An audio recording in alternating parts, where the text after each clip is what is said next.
আসসালামু আলাইকুম ওয়া রাহমাতুল্লাহ। কয়দিন ধরে একটা লেখা ফেসবুক, ইউটিউব সবখানে ঘুরে বেড়াচ্ছে। লেখাটা হচ্ছে চাঁদপুরে মসজিদের ইমাম সাহেবকে কুপিয়ে হত্যা। গুগলে সার্চ দিলাম, ইউটিউবে সার্চ দিলাম, ফেসবুকে সার্চ দিলাম, সবখানে একজন দাড়িওয়ালা ভদ্রলোক ছবি ভাসে উঠতেছে। আবার যিনি মারা গিয়েছেন সেই ইমাম সাহেবও একজন আলেম মানুষ। প্রশ্ন হচ্ছে যে বিল্লাল সাহেব কি কারণে একজন ধর্মীয় একজন ব্যক্তি যিনি মসজিদের ইমামতি করছেন তাকে হত্যা করতে গেলেন। এটা নিয়ে বেশ কৌতূহল বশত একটু ঘাটাঘাটি করলাম। করার পরে একটা ফেসবুকে পোস্টও দিয়েছিলাম। সেই পোস্টটা আমি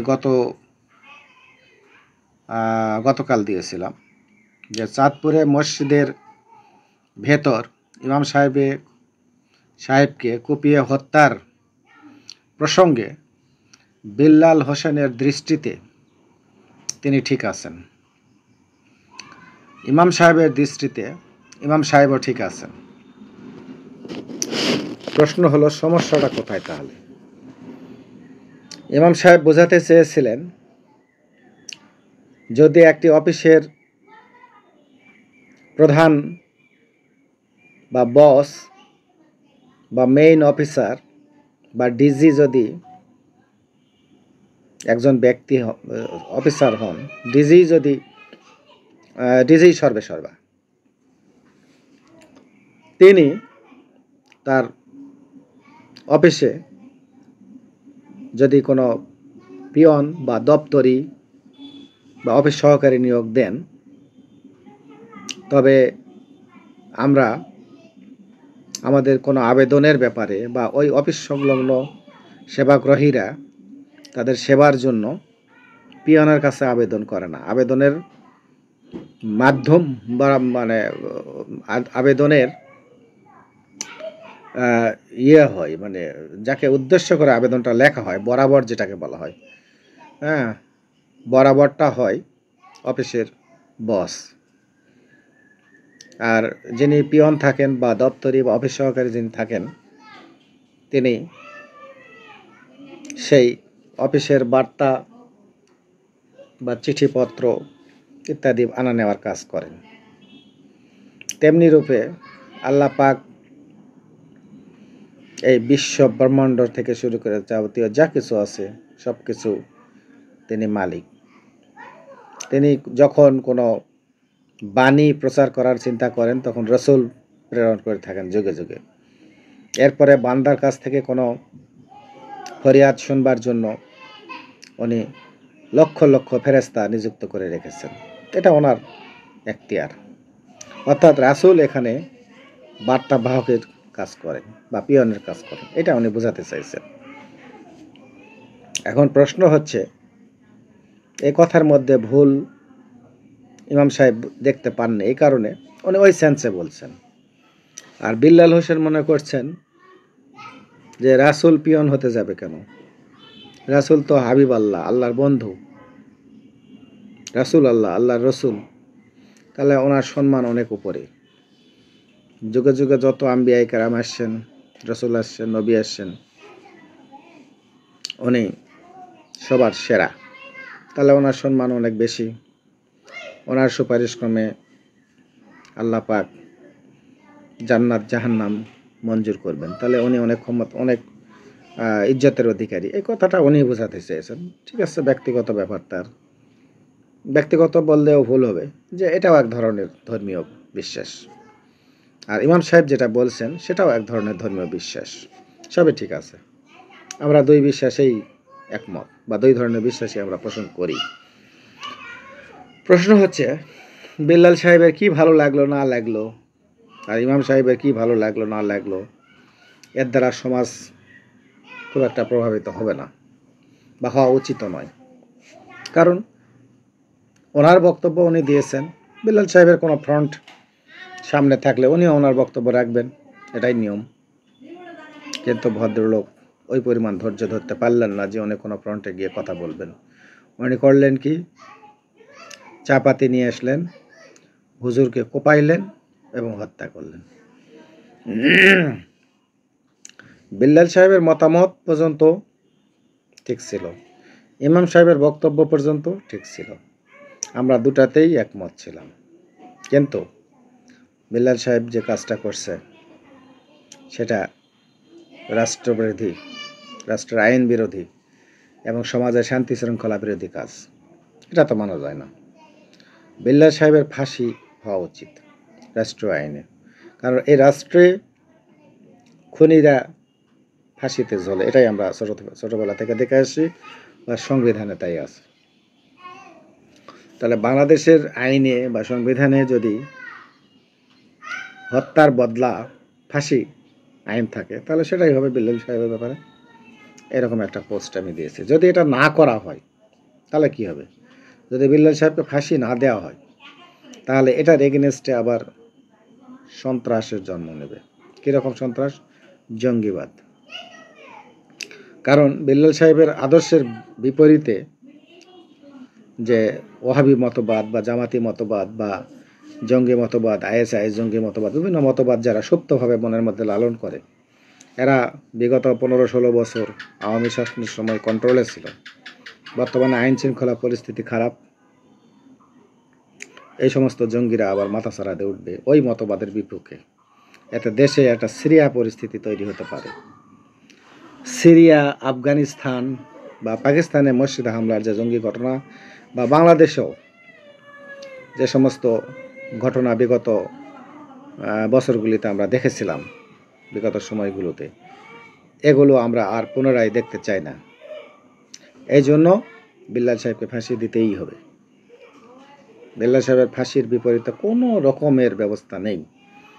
এটা যদি এই ফাঁসিটা কার্যকর না করা হয় তবে দেশে এক ভয়ঙ্কর এক বিশৃঙ্খলা পরিবেশ তৈরি হবে। আর ইমাম সাহেবের বক্তব্য কী ছিল সেটাও আইন শৃঙ্খলা রক্ষা বাহিনী বিশ্লেষণ করে দেখতে পারে। যদি কোনো ভুল থাকে তবে সেটার ব্যাপারে আইনগত ব্যবস্থা নিতে পারত, কিন্তু বিল্লাল সাহেব তো সেই সুযোগ দেয়নি। কাজেই ইমাম সাহেবের তো আর কিছু করার নেই, ইমাম সাহেব তো দুনিয়াতে আর নেই। কিন্তু বিল্লাল সাহেব দুনিয়াতে আছে, কিন্তু ওনাকে এভাবে চলতে দেওয়া যাবে না। ওনার ফাঁসি খুব শীঘ্রই কার্যকর করা উচিত বলে আমার মনে হয়। আসসালামু আলাইকুম।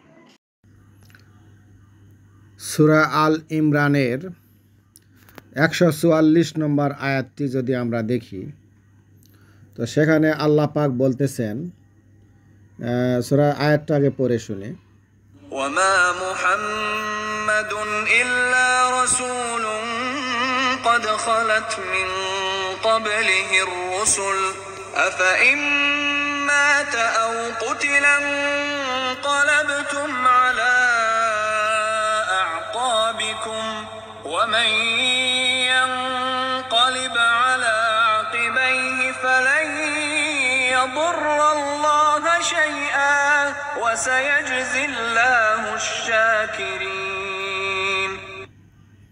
আচ্ছা, এখানে আল্লাহ পাক বলতেছেন যে মুহাম্মদ সাল্লাল্লাহু আলাইহি সাল্লাম একজন রাসূল, অর্থাৎ বার্তাবাহক। এখানে স্পষ্ট কথা বলছেন আল্লাহ পাক যে মুহাম্মাদুন ইল্লা রাসূলুন, মুহাম্মাদুন অর্থাৎ মুহাম্মদ সাল্লাল্লাহু আলাইহি সাল্লাম একজন রাসূল ছাড়া কিছুই না। তাহলে এখানে আল্লাহ পাক নিজেই ঘোষণা করছেন যে মুহাম্মদ সাল্লাল্লাহু আলাইহি সাল্লাম একজন রাসূল ব্যতীত কিছুই না, এবং তার পূর্বে এরকম বহু রাসূল বা বার্তাবাহক, রাসূল অর্থ হচ্ছে আল্লাহর পক্ষ থেকে যিনি বার্তা বান্দার সামনে পেশ করেন, অর্থাৎ আল্লাহর পক্ষ থেকে বার্তা মানুষের মাঝে পৌঁছায় দেন, তিনি মানুষ। এটা আরেক আয়াত আল্লাহ পাক বলছে তিনিও আপনাদের মতোই মানুষ, অর্থাৎ আপনাদের মধ্য থেকেই মুহাম্মদকে নির্ধারণ করা হয়েছে। এটা আল্লাহ পাক কোরআনে স্পষ্ট বলছেন। আচ্ছা, এই আয়াতে কি বলছে? এই আয়াতে আল্লাহ বলছে মুহাম্মদ একজন রাসূল ছাড়া কিছুই না। তার পূর্বে বহু রাসূল ইন্তেকাল করছেন, অর্থাৎ দুনিয়া থেকে চলে গেছেন আল্লাহ পাকের দরবারে। সুতরাং মুহাম্মদ সাল্লাল্লাহু আলাইহি সাল্লামও যদি ইন্তেকাল করেন, দুনিয়া থেকে চলে যান, তাহলে কি আপনারা ধর্ম ত্যাগ করবেন? আর যদি অবিশ্বাসী হয়ে পড়েন, ধর্ম ত্যাগ করেন, তাহলে তো আল্লাহর কোনো কিছু যায় আসে না। বরঞ্চ আল্লাহ সেই সমস্ত মানুষকে যারা বিশ্বাসী, আল্লাহ পাকের প্রতি বিশ্বাসী, ধর্মকে মেনে চলেন এবং যিনি আল্লাহ পাকের কাছে কৃতজ্ঞতা প্রকাশ করেন, আল্লাহর বান্দা হিসেবে নিজেকে জাহির করেন, তা আল্লাহ পাক তাকে পুরস্কৃত করবেন। এটাই আল্লাহ পাক এই আয়াতে বলছেন। তাহলে এই আয়াত থেকে স্পষ্ট আমরা বুঝতে পারলাম যে আল্লাহ পাক মুহাম্মদ সাল্লাল্লাহু আলাইহি সাল্লামকে একজন রাসূল হিসেবেই দুনিয়াতে প্রেরণ করছেন। তিনি রাসূল ছাড়া, মানে বার্তাবাহক ছাড়া আর কিছু নয়। এরপর সূরা ইমরানের 164 নম্বর আয়াতে আল্লাহ পাক বলতেছেন যে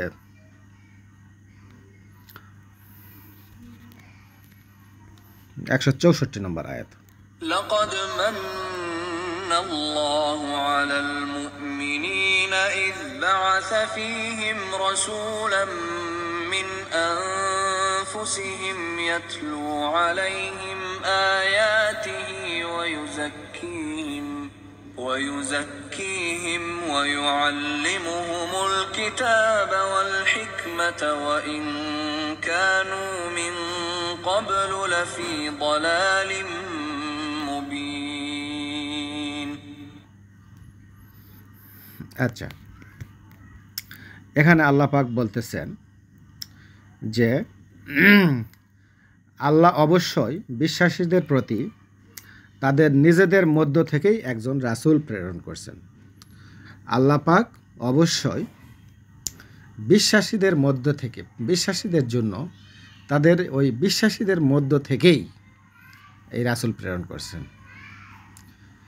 তিনি আল্লাহ পাকের তরফ থেকে যে বাণী পান, সেই বাণীটা মানুষের সামনে তেলাওয়াত করে শোনান এবং মানুষকে পরিশুদ্ধ করেন এবং তাদেরকে পুস্তক আকারে এবং প্রজ্ঞা আকারে সেই জ্ঞান থেকে শিক্ষা দেন। আর অবশ্যই তারা আগে এর পূর্বে বিভ্রান্তির মধ্যে ছিল, হেদায়েতের পথে ছিল না, যার জন্য হেদায়েত এর বাণী আল্লাহর তরফ থেকে পৌঁছে দেওয়ার জন্যই তো রাসূল প্রেরণ করা হলো। তিনি সেই সমস্ত বিভ্রান্তকারী মানুষ যারা ছিলেন তাদেরকে প্রজ্ঞা, জ্ঞান, শিক্ষা দেওয়ার জন্য এই আয়াতসমূহ প্রেরণ করলেন। এই বিশ্বাসীদের মধ্য থেকেই একজনকে নির্ধারণ করে নিয়ে, তার মানে এখানে কি বোঝা যাচ্ছে? রাসূল আমাদেরই মতো একজন মানুষ এবং বিশ্বাসী মানুষ, তিনাকে এই মানুষের মধ্য থেকে নির্ধারণ করা হয়েছে।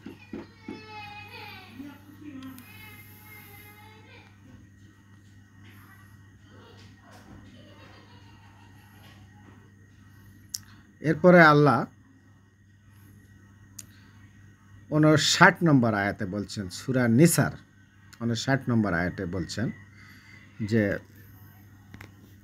يا أيها الذين آمنوا أطيعوا الله وأطيعوا الرسول وأولي الأمر منكم فإن تنازعتم في شيء فردوه إلى الله والرسول إن كنتم تؤمنون بالله واليوم الآخر ذلك خير وأحسن تأويلا।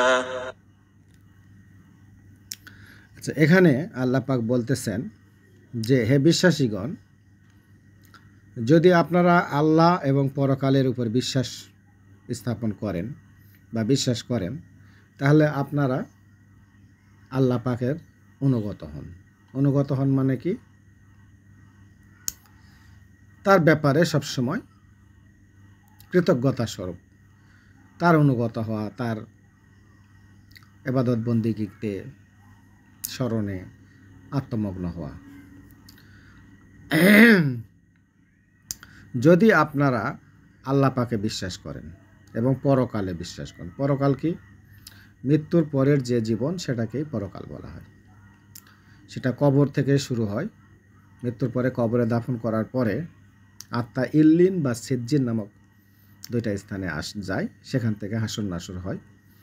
এরপরে আরেক নতুন জীবন শুরু হয়, সেটাকে পরকালের জীবন বলা হয়। মৃত্যু পরবর্তী যে জীবন, সেইটাকে যদি আমরা বিশ্বাস করি, অর্থাৎ বিশ্বাসী যদি হয়ে থাকি আমরা, মমিন বিশ্বাসী যদি হয়ে থাকে, তাহলে কি করতে হবে? যে আল্লাহ পাকের অনুগত্য করতে হবে এবং রাসূল ও তার আমাদের মধ্যে যে সমস্ত সম্মানী ব্যক্তি আছেন, যারা আমাদের নেতৃত্ব দিয়ে থাকেন, তিনাদের আদেশ নিষেধ মানতে হবে। এখন প্রশ্ন হচ্ছে, এই আল্লাহ পাকের আনুগত্য তো আমরা বুঝলাম যে আল্লাহ পাক কোরআনে কিছু কিছু নির্দেশনা দিয়েছেন, কিছু কিছু পরামর্শ উপদেশ দিয়েছেন, যেগুলো আমরা মেনে চলব বা আমলে করব। কিন্তু রাসূলের বাণী, এটা নিয়ে বহু মতভেদ আছে। কারণ রাসূলকে আমরা তো দেখি নাই বর্তমান জামানায়। ১৫০০ বছর আগে উনি দুনিয়া ছেড়ে চলে গেছেন, আল্লাহ তার সান্নিধ্য লাভ করেছেন।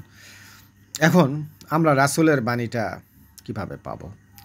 কেউ কেউ মনে করে যে হাদিসের গ্রন্থসমূহ রাসূলের বাণী, কিন্তু এটা অথেন্টিকেট নয়, মানে এটা 100% বিশ্বাসযোগ্য নয়। সেক্ষেত্রে রাসূলের বাণী আমাদের কাছে অবিকৃত নেই। এখন প্রশ্ন হচ্ছে, হাদিসের গ্রন্থগুলো থেকে যেগুলি আমাদের জন্য আদর্শ বা মডেল হিসাবে আমরা মনে করি, সেগুলো যে যেভাবে পারি আমরা সেটা অনুসরণ করার চেষ্টা করি। আর কোরআন যেহেতু আমাদের সামনে আছে, এটা সারা বিশ্বজুড়ে একই রকমের কোরআন সবাই পড়ছে, এটা সবাই একভাবেই পড়ছে, একভাবে পাঠ করছে। হাদিসেরও এরকম কিছু অথেন্টিকেট আছে, যেগুলো সারা বিশ্বজুড়ে সব মুসলমানের কাছে বিশ্বাসযোগ্য, সব আলেমের কাছে গ্রহণযোগ্য। তেমন কিছু হাদিস যদি থেকে থাকে, সেগুলো আমরা অনুসরণ করতে পারি। মূলত রাসূল যখন জীবদ্দশায় ছিলেন, তার সান্নিধ্যের, তার আশপাশে যেনারা ছিলেন সাহাবীগণ, তেনারা রাসূলকে পুঙ্খানুপুঙ্খ রূপে তার আনুগত্য করেছেন। এটাই আল্লাহ পাক বলেছেন যে আপনারা আল্লাহর আনুগত্য করুন, মানে আল্লাহর পাকের ইবাদত বন্দেগীতে মশগুল হন, বিশ্বাসী হন এবং রাসূলের আনুগত্য করুন, এবং তার পাশাপাশি যে নেতৃবৃন্দ থাকে, সামাজিক, রাষ্ট্রীয়, ধার্মিক, ধর্মীয় দৃষ্টিতে বিভিন্ন যারা আমাদের প্রতিনিধিত্ব করে থাকেন, তেনাদের যৌক্তিক আদেশ নিষেধ মেনে চলতে বলা হয়েছে। আর যদি কোনো বিষয়ে আপনাদের মাঝে কোনো মতভেদ থাকে, তখন মতভেদ আছেই। যেমন বিল্লাল সাহেব একরকম মতভেদ প্রকাশ করলেন এবং ইমাম সাহেব একরকম মতভেদ করলেন, এরকম মতভেদ থাকতে পারে। তাহলে সে বিষয়ে মতভেদ যদি হয়, তাহলে সে ব্যাপারে আল্লাহ পাক এবং রাসূলের দিকে মনোনিবেশ করতে হবে, যে আল্লাহ এবং রাসূল কী বলছেন সেটা। যদি এখানেও সমাধান না হয়, তাহলে কি দরকার? এটিই হলো উত্তম এবং এটিই হলো আদর্শ। এখন প্রশ্ন যে আমরা তাহলে মতভেদ করি কেন? মতভেদ তো কিছু নাই, এখানে আল্লাহ স্পষ্ট বলে দিলেন যে আপনারা যদি বিশ্বাসী হয়ে থাকেন, মৃত্যুর পরবর্তী জীবনকে যদি বিশ্বাস করে থাকেন, তাহলে আপনারা আল্লাহর আনুগত্য করেন, মানে আল্লাহ পাকের ইবাদত বন্দেগী করেন। আমরা যেটা করি, সমাজে প্রচলিত আছে, নামাজ পড়ি, রোজা রাখি, হজ করি, অসহায় দরিদ্রদেরকে সাহায্য সহযোগিতা করি, এরকম যে সমস্ত বা আদেশ নিষেধ আল্লাহ পাকের আছে, সেগুলো তো আমরা কম বেশি মেনে থাকি, বা সবাই বিশ্বজুড়ে এটা প্রচলন আছে। আর রাসূলের আনুগত্যর কথা বলা হয়েছে। ওই সময় বিশেষ করে রাসূল সাল্লাল্লাহু আলাইহি ওয়াসাল্লাম যখন জীবিত ছিলেন, তখন ওনাকে যারা সামনাসামনি দেখেছেন, উনি রাসূল সাল্লাল্লাহু আলাইহি ওয়াসাল্লাম কোরআনের আয়াত অনুযায়ী উনি বিভিন্ন রকম পরামর্শ দিতেন, সেই পরামর্শগুলো মেনে চলতেন ওনারা। এখনও আমরা ওইভাবেই মেনে চলি। এখন আমরা যদি কোরআনকে বা কোরআনের কথাগুলো আমরা যদি মানি বা আমল করি, তাহলে এগুলো মূলত রাসূলকে আনুগত্যের মতোই হয়। এরপরেও অথেন্টিকেট যদি বিশ্বজুড়ে বহুল প্রচলিত যে সমস্ত হাদিস গ্রন্থ আছে বা হাদিস কুলিন আছে, সেগুলো আমরা মতবিরোধ না করে বা কোনো বাড়াবাড়ি না করে আমলে নিতে পারি। এগুলো করা যায়, আর এটাই উত্তম। আর যদি কোনো মতভেদ থাকে, মতভেদ তো হাজার হাজার আছে, লক্ষ লক্ষ কোটি কোটি আছে, প্রতিটা আয়াতে আয়াতে মতভেদ, প্রতিটা রাখাতে মতভেদ, তো মতভেদ থাকতেই পারে, ব্যাপার না, যা যে যাবে না করুক। এটা এটা এভাবে আল্লাহর দিকে ফিরে আসতে হবে যে আল্লাহ পাক ভালো সমাধান দিবে। তাহলে এটাই হবে উত্তম। কোনো মারামারি, কাটাকাটি, হত্যা, খুন, জখম এগুলি করা যাবে না। এগুলি ধর্মীয় দৃষ্টিতে কোনো সমাধান নয়। এটাই উত্তম। তো কোরআনে স্পষ্ট এই কথাগুলো আল্লাহ পাক বলছে। 3টা আয়াত আমরা দেখলাম। এক আয়াতে আল্লাহ পাক বলছেন যে রাসূল একজন বার্তাবাহক। তিনার পূর্বেও এরকম বহু রাসূল এসেছিলেন এবং আল্লাহর দরবারে আবার চলে গিয়েছেন। তো মুহাম্মদ সাল্লাল্লাহু আলাইহি ওয়াসাল্লামও একজন রাসূল, উনিও এসেছেন, উনিও ইন্তেকাল করে দুনিয়া ছেড়ে চলে গেছেন আল্লাহর দরবারে। কাজেই আল্লাহ পাকের দরবারে রাসূল চলে গেলেও আল্লাহ পাকের দিন বা ধর্ম দুনিয়াতে আছে, সেইটাই আমাদের মেনে চলবার বিষয়। এটা বলেছেন আল্লাহ পাক সূরা ইমরানের 144 নম্বর আয়াতে। আর 164 নম্বর আয়াতে বলছেন যে রাসূলকে বিশ্বাসীদের মধ্য থেকেই একজনকে নির্ধারণ করা হয়েছে রাসূল হিসাবে, এবং তিনি ওই বিশ্বাসীদেরকেই আল্লাহর আয়াতসমূহ থেকে বিভিন্ন রকমের পরামর্শ, শিক্ষা, জ্ঞান, দীক্ষা ইত্যাদি দিয়ে থাকেন, এবং সেটাই আমাদেরকে মেনে চলার কথা বলা হয়েছে, যেটা 164 নম্বর আয়াতে বলা হয়েছে যে ওটাই আমাদেরকে করতে হবে, যেটা আল্লাহ পাকের তরফ থেকে রাসূল নিয়ে আসছেন। তিনি আমাদেরই মধ্যে থেকে আসেন, নেওয়া হয়েছে যেহেতু, আমাদেরই মতো মানুষ যেহেতু, সেহেতু ওনার কথা বুঝতে আমাদের সুবিধা। কাজেই উনি কোরআনে আয়াতসমূহ পড়তেছেন, বলতেছেন, শিক্ষা দিচ্ছেন, দীক্ষা দিচ্ছেন, প্রজ্ঞা জ্ঞান শিখাচ্ছেন। কাজেই এটাই আমাদেরকে মেনে চলতে হবে। কারণ যারা আগে ছিল তারা একটু মূর্খতার মধ্যে, জাহিলিয়াতের মধ্যে ছিল।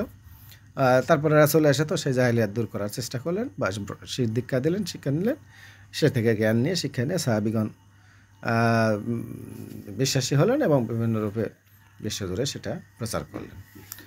এরপরে আয়াতে আল্লাহ পাক বললেন যে আপনারা যদি বিশ্বাসী হয়ে থাকেন তাহলে আপনারা আল্লাহর অনুসরণ, আল্লাহর আনুগত্য করুন, অর্থাৎ ইবাদত বন্দেগী করুন, রাসূলের আনুগত্য করুন, মানে রাসূলের কথা মেনে চলুন। রাসূল যখন জীবিত ছিল তখন সাহাবীরা তাকে পুঙ্খানুপুঙ্খ মেনে চলছে। এখন যেহেতু রাসূলের বাণীগুলো স্পষ্ট কোনো দলিল আকারে লিপিবদ্ধ নাই, সেক্ষেত্রে কোরআনই রাসূলের বাণী, আদর্শ বা রাসূলের চরিত্র হিসেবে কোরআনকে আমরা মানতে পারি। আর বিশেষ করে সারা বিশ্বজুড়ে যে হাদিসগুলো সকলেই বিশ্বাস করে, এমন কিছু হাদিস যদি থেকে থাকে সেগুলো আমরা আমল করতে পারি, তো বাড়াবাড়ি করা যাবে না এনে। আর আমাদের যে সমস্ত পথ প্রদর্শক, যে সমস্ত নেতৃবৃন্দ আছেন সমাজে, রাষ্ট্রে, বিশ্বব্যাপী বা ধর্মীয় দৃষ্টিকোণ থেকে, যেনারা আমাদেরকে পথ দেখান, তেনাদের কথাও আমরা মেনে চলব যতক্ষণ বিভ্রান্ত বা কোনো সমস্যা সৃষ্টি না হয়। তবে যদি মতভেদ হয়, চলতে গেলে হাজার হাজার মতভেদ হয়, তবে সেই মতভেদগুলোর ব্যাপারে আল্লাহ পাকের কাছে প্রার্থনা করা যে আল্লাহ পাকই এটার উত্তম সমাধান দেবেন, এই মনে করে নিজেকে পরহেজ করে চলা, এটাই আল্লাহ পাক কোরআনে বলছে। তাহলে এখানে ধর্ম নিয়ে বাড়াবাড়ি করার সুযোগ তো কোথাও নেই। তাহলে আমরা কেন এই বাড়াবাড়িগুলা করি এবং সমাজে অশান্তি করি, আমার বুঝে আসে।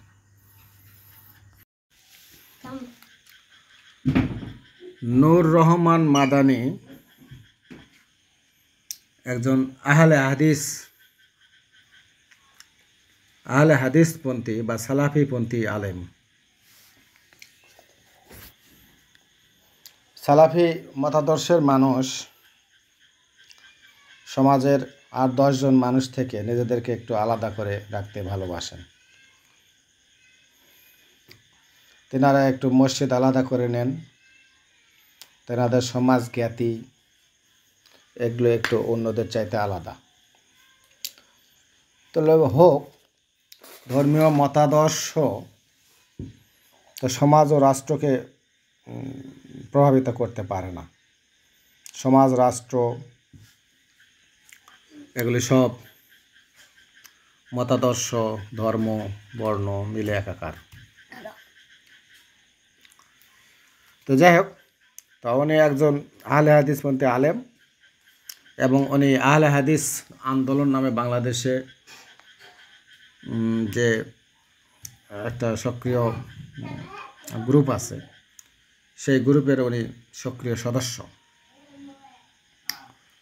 এবং তার লেখনীতে ওই মতাদর্শের বেশ কিছু লেখা এবং বক্তব্যে বেশ কিছু বক্তব্য ইতিমধ্যে প্রকাশিত হয়েছে, যেটা বিশেষ করে যারা পীর, অলিয়া উলিয়া, গৌস কুতুব এই সিলসিলার মানুষ বা এই সিলসিলার মতো যারা নিজেদেরকে মুসলিম বা ধর্মবিশ্বাসী মনে করেন, তাদের সাথে